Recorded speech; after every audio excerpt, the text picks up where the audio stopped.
Assalamualaikum, salam sejahtera. Terima kasih pada semua penduduk-penduduk di sekitar Taman Simpang Galang, wakil Tumpat, Kobi, SWB Corp, Majlis Daerah, Pejabat Daerah, JKR, dan semualah alam flora yang dan semua penduduk kampung, yang agensi kerajaan yang sama-sama bergotong royong dengan kita untuk hari ini.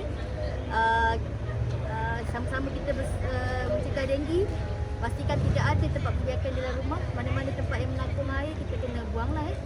Kita ambil kesempatan semua penduduk-penduduk di sekitar Taman Simpang Galang ni, Taman Malina, belakang sebelah Taman Kemajuan. So kita masih kat sini sampai pukul 12.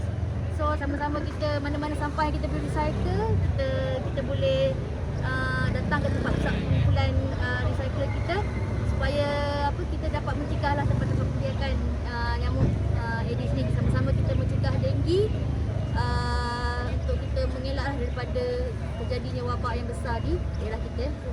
Pastikan tuan-tuan dan puan-puan semua, setiap harilah kita check 10 minit setiap hari, check di rumah kita tidak ada tempat pembiakan nyamuk. Sama-sama kita mencegah. InsyaAllah lah, sama-sama kita jaga kebersihan, bukan hanya untuk kebaikan kita, tapi kebaikan untuk semua masyarakat saja. Terima kasih lagi semua yang hadir untuk hari ini. Assalamualaikum warahmatullahi wabarakatuh. Pejabat kesihatan sering ditanya macam mana berlakunya demam denggi. Jadi saya ringkasnya, demam denggi disebabkan 3 perkara faktor utama. Pertama, mesti ada manusia, ada nyamuk, ada virus. Apabila 3 perkara ni ada, maka wujudlah demam denggi. Jadi kita tak boleh musnahkan manusia, kita tak boleh bunuh nyamuk dewasa, sebab kalau wujudnya dalam sekitar 1000, tak mungkin kita akan boleh bunuh 1000. Mungkin kita boleh bunuh separuh. Jadi peringkat yang paling sesuai untuk kita bunuh, dia peringkat laba, dia peringkat jentik-jentik. Jadi kita tahu nyamuk ni berada di jentik ni berada di dalam air yang bertakur. Jadi aktiviti yang paling sesuai cara pencegahannya, kebersihan. Buangkan semua tempat-tempat yang boleh menakung air, yang boleh menjadi tempat pembiakan nyamuk. Jadi di peringkat kami di pejabat kesihatan ada beberapa teknik untuk mencegah daripada nyamuk tadi membiak.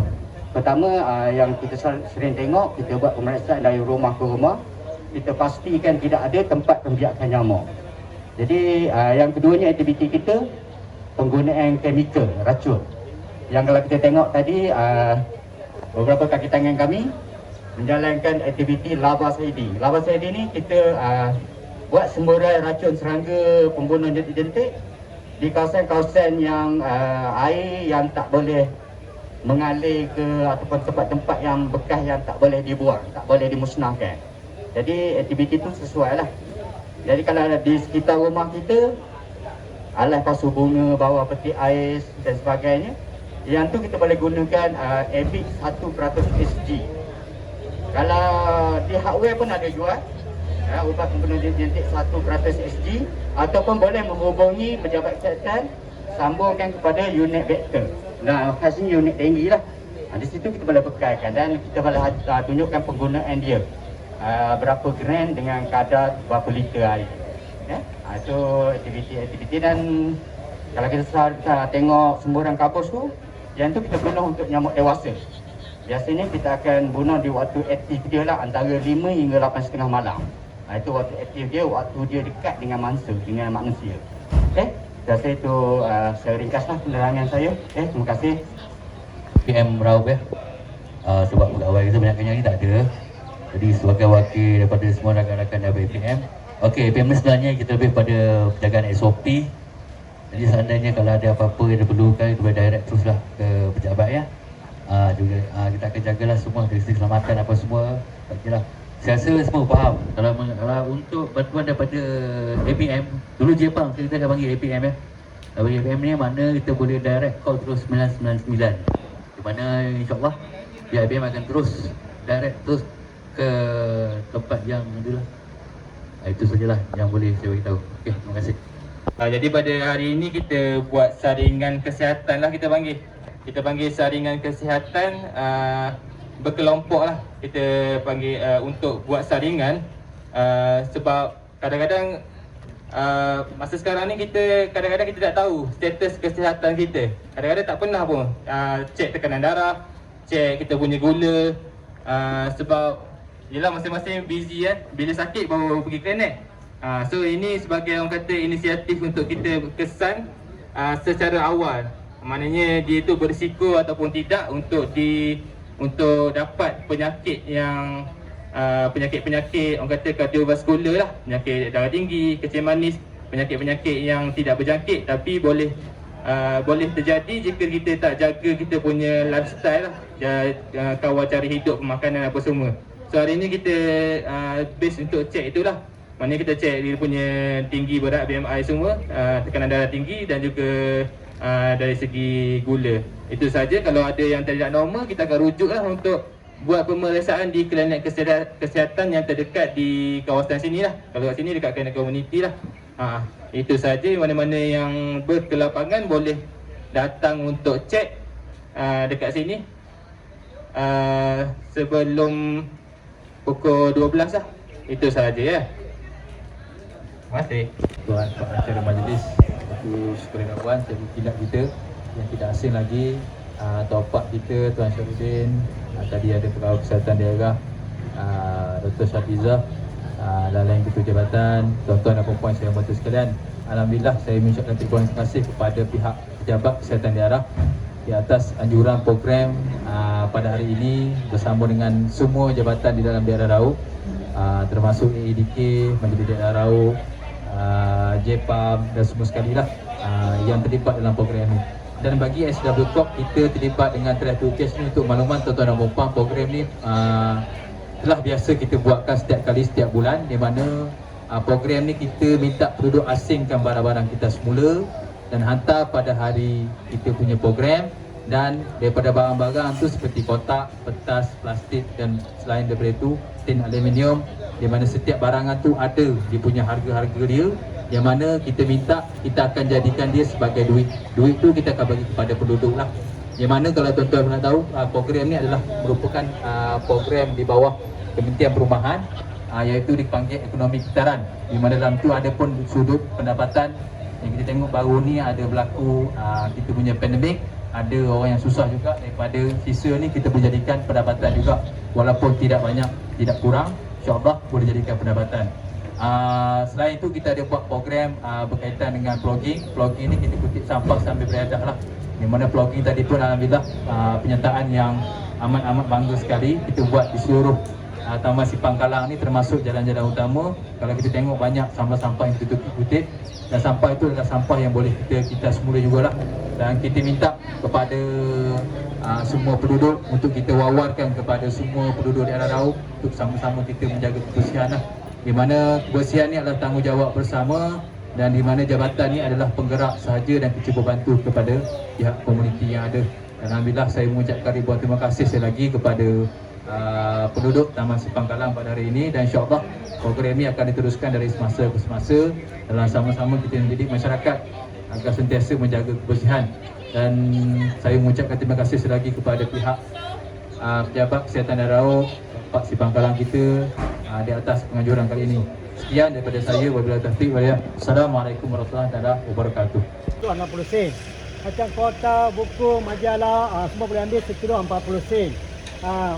TV ada 16 segi, 14 segi sewa ni tu boleh ambil RM4. Kalau TV 21 inci sewa ni boleh ambil RM7.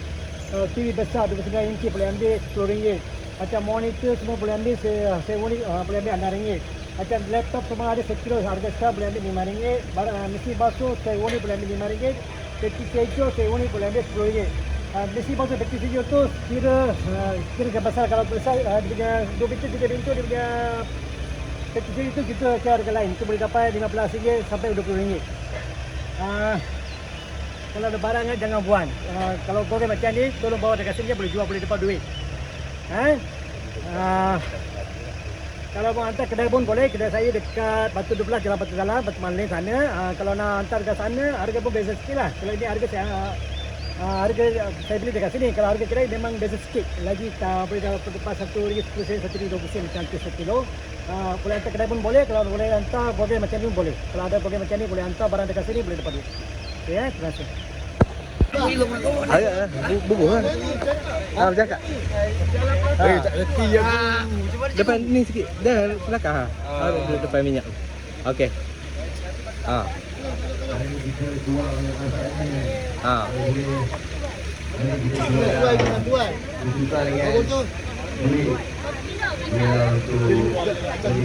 Panas ni. Kita mana masak balik semula. Itu harga dia ada yang sikit ada banyak. RM2,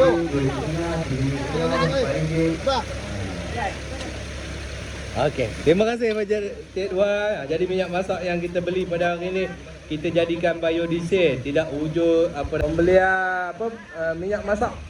Minyak masak terpakai ya. RM120. Hanya 40 kilo. RM120 40 kilo ya. Bukan sikit ya tuan-tuan dan puan. Jadi kita minta adik nama apa? Saya Megat Razi. Megat Razi, boleh cakap sikit, cerita sikit apa rasa perasaan dapat tiba-tiba minyak benda buang. Benda yang orang biasa lewing ke dalam longkang lah, lewing ke dalam singki lah. Tiba-tiba hari ni dapat duit. Dipersilakan. Adik apa? Megat Razi. Megat. Adik Megat. Silakan. Nah, pegang. Cakap sikit, pegang mikrofon ni. Depan minyak ni tak nampak? 120 dah tu. Sini sikit, depan sikit. No. Cerita sikit lah apa ni kawan-kawan yang lain kumpul minyak masak jangan buang. Cakap. Mak meniaga mana? Ceritalah. Ini live duduk tau. Malu. Alah, mak mana? Cerita sikit je. Terima kasih ke Abang Duai. Duduk sebelah Abang Duai yang buka baju tu. Duduk sebelah ni. Terang ke sikit. Ajar sikit. Ya. Orang lain.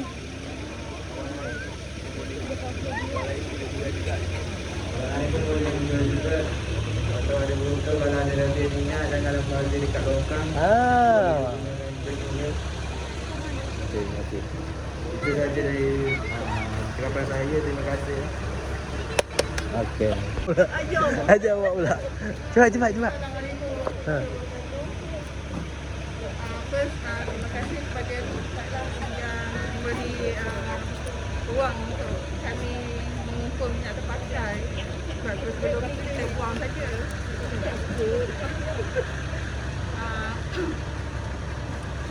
Saya peniaga. Jadi hasil minyak terpakai ni saya mula kumpulkan. Dan dorong tempat dan juga rakan-rakan.